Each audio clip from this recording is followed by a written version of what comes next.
नमस्कार, BTV news के इस बुलेटिन में आपका स्वागत है। सबसे पहले आइए एक नज़र डालते हैं आज की कुछ खास खबरों पर।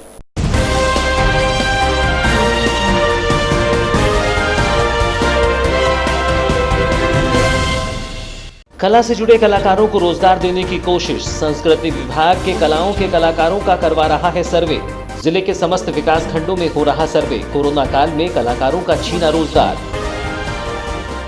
अपर कलेक्टर ने लिया व्यवस्थाओं का जायजा। दुर्गा प्रतिमा विसर्जन स्थल का किया निरीक्षण। पटाखा दुकानों का किया गया निरीक्षण। कोरोना सुरक्षा गाइडलाइन का पालन करने किया निर्देशित। मानसिक रूप से विक्षिप्त 31 वर्षीय महिला के साथ दुष्कर्म, भाई ने लिखवाई रिपोर्ट। अज्ञात व्यक्ति के खिलाफ प्रकरण दर्ज। वारासिवनी थाना क्षेत्र अंतर्गत ग्राम कटंगझरी का मामला।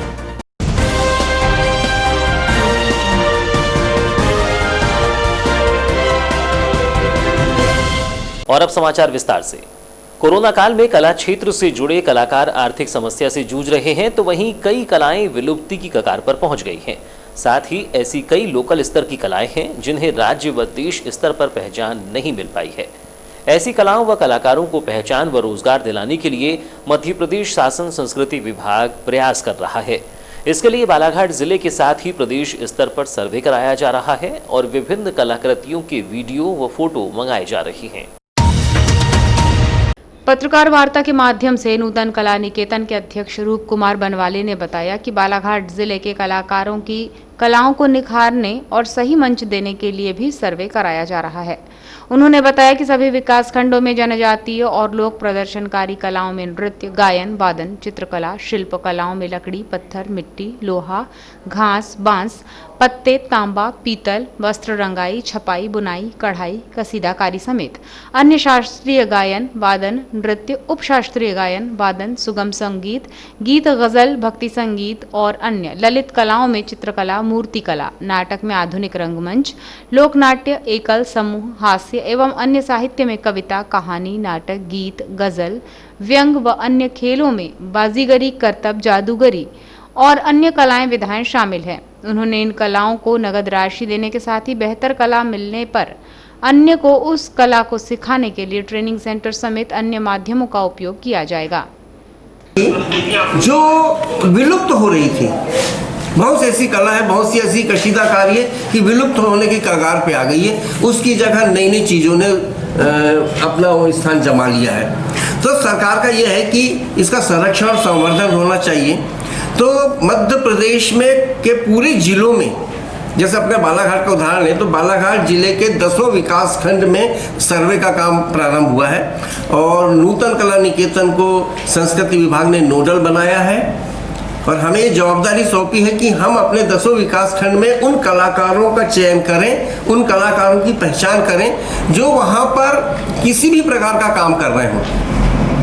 अब इसमें बहुत सारे ऐसे नाम दिए हैं कि जैसे कला साहित्य और के संबंधी जानकारी में जनजाति, जो हमारी ट्राइबल्स बेल्ट है या हमारी ऐसी विशेष पिछड़ी जाति हैं जिनकी अपनी लोक कलाएं हैं, लोक संस्कृति है, उनकी परंपराएं हैं, उनकी परंपरा बनी रहे, उनके गीत बने रहें, उनका नृत्य बना रहे, इसके लिए उनको प्रोत्साहित करने के लिए और उनको डेवलप करने के लिए नृत्य, गायन, वादन आदि चित्र। वार्ता के दौरान जानकारी दी गई कि इन सभी विधाओं के संरक्षण के लिए मध्य प्रदेश शासन के संस्कृति विभाग द्वारा प्रयास किए जा रहे हैं। Upper collector Frank Noble A ने 23 अक्टूबर को Balaghat SDM K C Bopche, additional SP, CSP Balaghat, तहसीलदार बालाघाट एवं मुख्य नगरपालिका अधिकारी थाना प्रभारी कोतवाली के साथ दुर्गा प्रतिमा विसर्जन स्थल एवं फटाखा दुकानों के लिए चयनित स्थल एवं फटाखा व्यवसायियों की दुकानों का निरीक्षण कर आवश्यक निर्देश दिए। इस दौरान उन्होंने अधिकारियों से कहा कि दशहरा पर्व के बाद दुर्गा प्रतिमा का विसर्जन नियत स्थल पर ही कराएं। नदी में प्रतिमा का विसर्जन नहीं करना है। नगर पालिका का अमला अपने वाहन से सभी दुर्गा पंडालों से प्रतिमा एकत्र कर विधि विधान के साथ विसर्जन स्थल पर दुर्गा प्रतिमा का विसर्जन करेगा।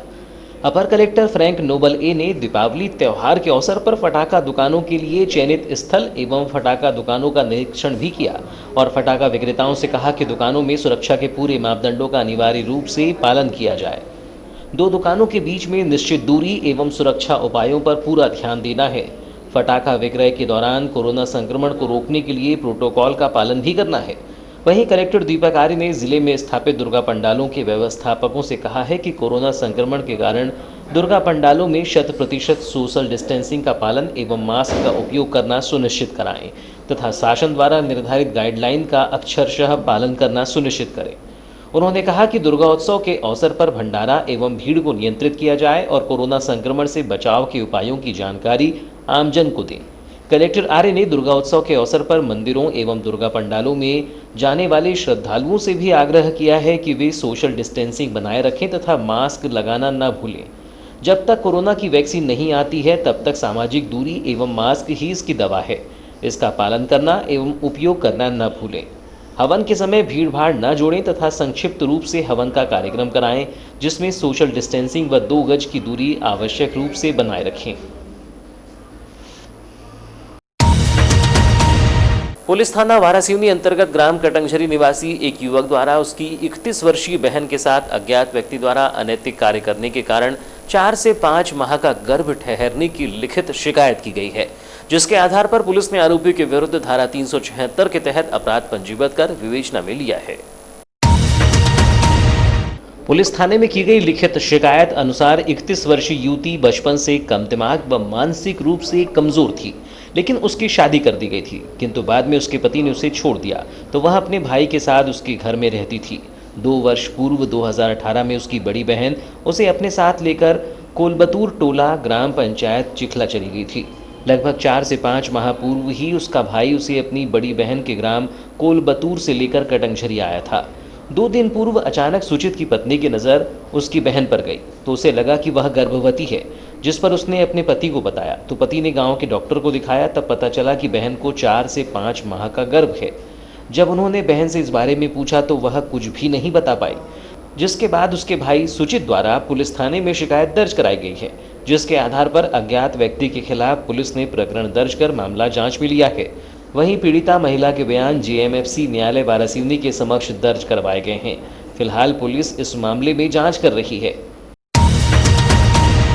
कोरोना संक्रमण के दौरान नवरात्रि पर्व की धूम फीकी ही नजर आ रही है। सामूहिक कार्यक्रमों पर लगाई गई रोक के चलते नवरात्रि पर्व पर होने वाले अधिकांश धार्मिक कार्यक्रम नहीं हो रहे हैं। हालांकि नवरात्रि पर्व को लेकर आम नागरिकों के उत्साह में कोई कमी नहीं आई है। श्रद्धालु कोरोना गाइडलाइन का पालन करते हुए मास्क पहनकर दुर्गा पंडालों तक माता रानी के दर्शन के लिए पहुंच रहे हैं। नवरात्रि पर्व के दौरान गरबे का अपना एक अलग ही महत्व है। अधिकांश दुर्गा उत्सव समितियों और सामाजिक संस्थाओं के द्वारा नवरात्रि पर्व पर गरबे का आयोजन कराया जाता है, लेकिन इस वर्ष कोरोना संक्रमण के चलते गरबे के आयोजन में रोक लगी है, जिसके चलते नागरिकों में निराशा भी देखी जा रही है। हालांकि गरबे की परंपरा को बरकरार रखते हुए सोशल डिस्टेंसिंग के तहत गरबे का आयोजन सार्वजनिक उत्सव समिति के द्वारा किया जा रहा है, जिसमें मात्र नन्हे मुन्ने बच्चे ही हिस्सा ले रहे हैं।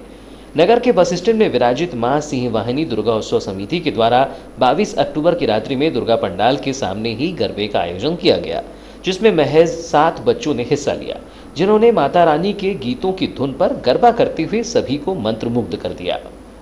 समिति के पदाधिकारी रामकिशोर फुलसुंखे ने बताया कि नवरात्रि पर्व के अवसर पर सिंहवाहिनी दुर्गा उत्सव समिति के द्वारा प्रति वर्ष धार्मिक आयोजन किए जाते हैं, लेकिन इस वर्ष कोरोना संक्रमण के चलते सामूहिक कार्यक्रमों में रोक लगी है, जिसका हम भी पालन कर रहे हैं, जिसके तहत नियमों का पालन करते हुए बच्चों का छोटा सा गरबे का आयोजन किया गया, जिसमें एक ही परिवार के 7 बच्चे शामिल हुए। आज सिंहवाहिनी दुर्गा उत्सव समिति में हर साल हम लोग कुछ ना कुछ कार्यक्रम करते हैं, तो इस बार लॉकडाउन के रहते थोड़ा सा नियमों का उल्लंघन ना हो करके छोटा सा बच्चों का एक कार्यक्रम गरबे का बस स्टैंड में आज करवाया। कितने बच्चे इसमें भाग लिए थे और कुछ क्या इसमें उपहार वितरण वगैरह भी रखा गया? इसमें 7 बच्चे हैं जिन्होंने भाग लिए थे और ये सभी बच्चे फुलसुंगे परिवार से हैं और इनको अभी उचित इनाम दिया जाएगा, मतलब जैसे जो बच्चों की पढ़ाई में जो लगते हैं कंपास वगैरह। सुरक्षा को लेके क्या इंतजाम इस बार किए जा रहे हैं? सुरक्षा को लेके हम लोगों ने प्रशासन से मांग किया है कि हम लोगों को जैसे लोगों को सोशल डिस्टेंस के लिए हम लोग तो मजबूर कर ही रहे कि भाई आप लोग थोड़ा दूरी बनाओ, और जब नहीं मानते तो फिर हम थोड़ा सा प्रशासन की मदद भी लेके दूरियां बनवाते हैं। फिलहाल समाचारों में वक्त है एक छोटे से ब्रेक का। ब्रेक के बाद हम फौरन हाजिर होते हैं, तब तक बने रहिए BTV न्यूज़ के साथ। The Raymond shop, Raymond's shooting and shirting, जहां आपके लिए है new variety of kurta pyjama for festival season. Navratri और दिवाली के लिए आकर्षक डिस्काउंट ऑफर्स, सभी रेंज के रेडीमेड्स, एसेसरीज और मेंस वेयर उपलब्ध हैं। आज ही विजिट करें the Raymond shop.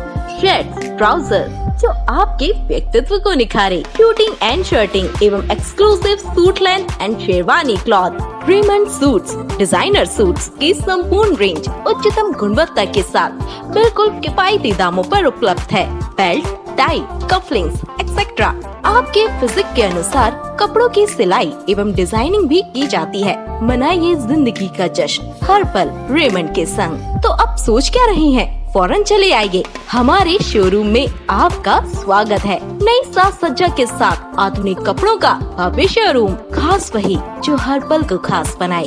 Raymond the complete man, Dharam treasure, circuit house road, Hanuman Chowk, Balaghat. Contact 9176229217। 22 अक्टूबर को प्राप्त रिपोर्ट में बालाघाट जिले की 26 मरीजों के सैंपल कोरोना पॉजिटिव पाए गए हैं। शासन के प्रोटोकॉल के अनुसार 27 मरीजों के ठीक हो जाने पर उन्हें 22 अक्टूबर को डिस्चार्ज कर दिया गया।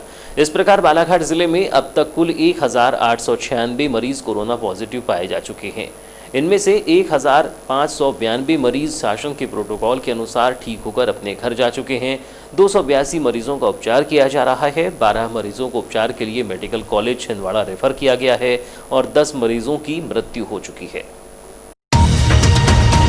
मुख्य चिकित्सा एवं स्वास्थ्य अधिकारी डॉक्टर मनोज पांडेय से प्राप्त जानकारी के अनुसार 22 अक्टूबर को कोरोना पॉजिटिव पाए गए 26 मरीजों में नगरीय क्षेत्र बालाघाट के वार्ड नंबर 33 गायखुरी का 1 मरीज, वार्ड नंबर 21 सरस्वती नगर का 1, वार्ड नंबर 13 गंगानगर का 1, बूढ़ी के 3 मरीज, पुलिस लाइन का 1 मरीज, नर्मदा नगर का 1 मरीज, मोती नगर का 1 मरीज, चित्रगुप्त नगर का 1, सुभाष नगर का 1, भरवेली का 1, नवेगांव का 1 मरीज, भटेरा का 1 मरीज, नेत्रा का 1 मरीज, परसवाड़ा तहसील के बीजा टोला का 1 मरीज, बिरसा तहसील के चार टोला मलाजखंड का 1, वारासिवनी तहसील के शिवधाम वारा का 1 मरीज, कटंगी तहसील के ग्राम साउंगी के 2 मरीज, बोनकट्टा के 2 मरीज, वार्ड नंबर 3 कटंगी का 1 मरीज शामिल है। कोरोना पॉजिटिव पाए गए मरीजों के उपचार के लिए जिला प्रशासन बालाघाट द्वारा पर्याप्त संख्या में बेड का इंतजाम किया गया है।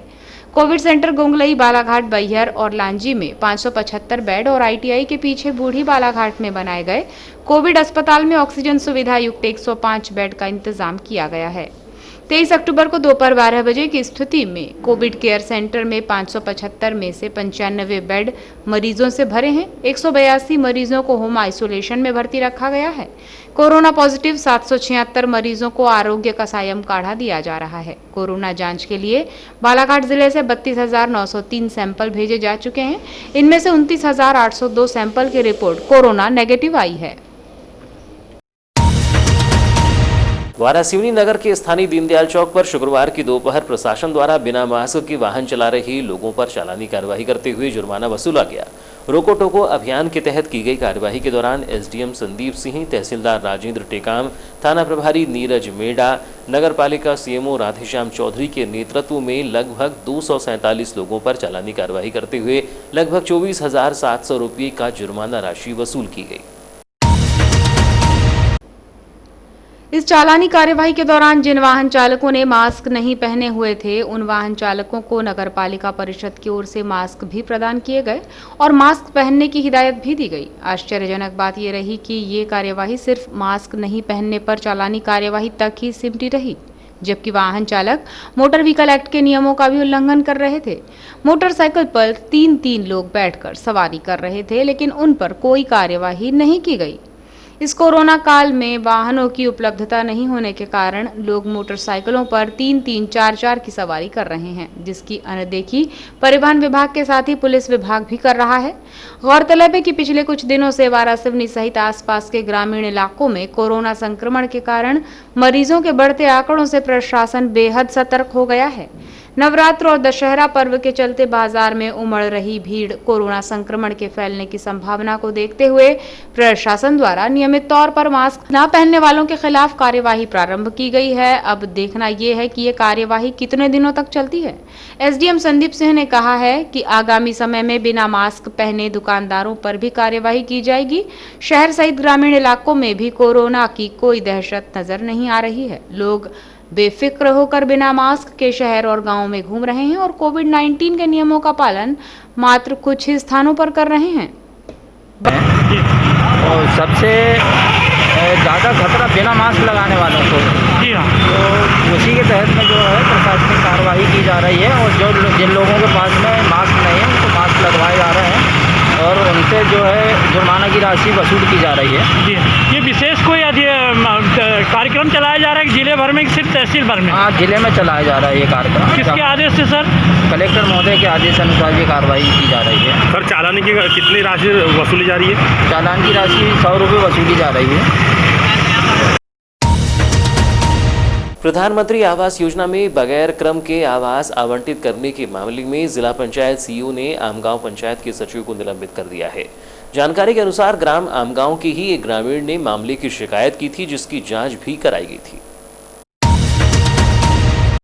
प्रधानमंत्री आवास योजना के अंतर्गत ग्राम के आवासहीन लोगों की सूची में से क्रम के अनुसार आवास आवंटित न कर अपनी मनमर्जी से बगैर क्रम के आवास आवंटित करने के मामले को गंभीरता से लेते हुए जिला पंचायत के मुख्य कार्यपालन अधिकारी आर उमा माहेश्वरी ने मध्य प्रदेश पंचायत राज एवं ग्राम स्वराज अधिनियम 1993 के तहत कार्यवाही करते हुए किरनापुर विकासखंड की ग्राम पंचायत आमगांव के सचिव गुलाब चंद कावरे को तत्काल प्रभाव से निलंबित कर दिया है।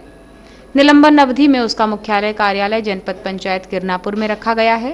ग्राम पंचायत आमगांव के ग्राम रोजगार सहायक को सचिव का संपूर्ण प्रभार अस्थायी रूप से सौंपा गया है। ग्राम आमगांव के ही ग्रामीण शैलेंद्र वासनिक द्वारा इस संबंध में सचिव के विरुद्ध शिकायत की गई थी, जिसकी जिला पंचायत के परियोजना अधिकारी द्वारा जांच कराई गई।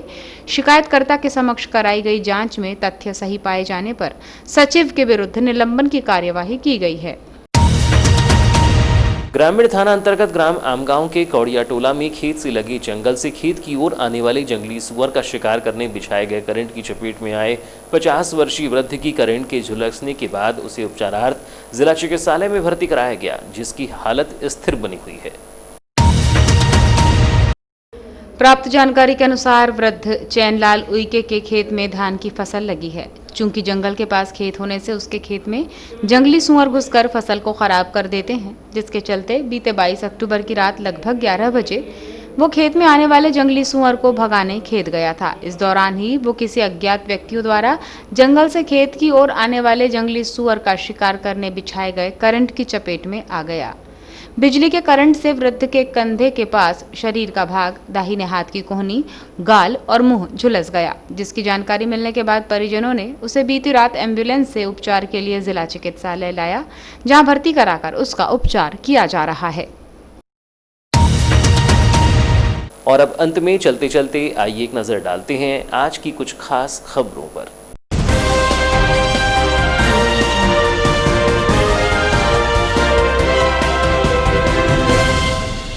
कला से जुड़े कलाकारों को रोजगार देने की कोशिश। संस्कृति विभाग के कलाओं के कलाकारों का करवा रहा है सर्वे।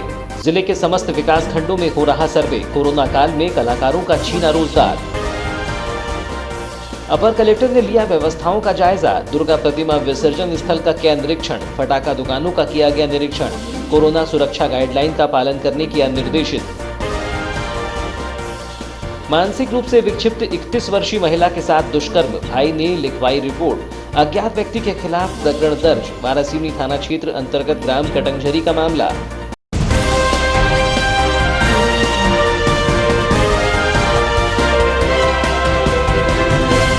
तो ये थी अब तक की खबरें। नई खबरों के साथ एक बार फिर हम हाजिर होंगे। तब तक के लिए दीजिए इजाजत। नमस्कार।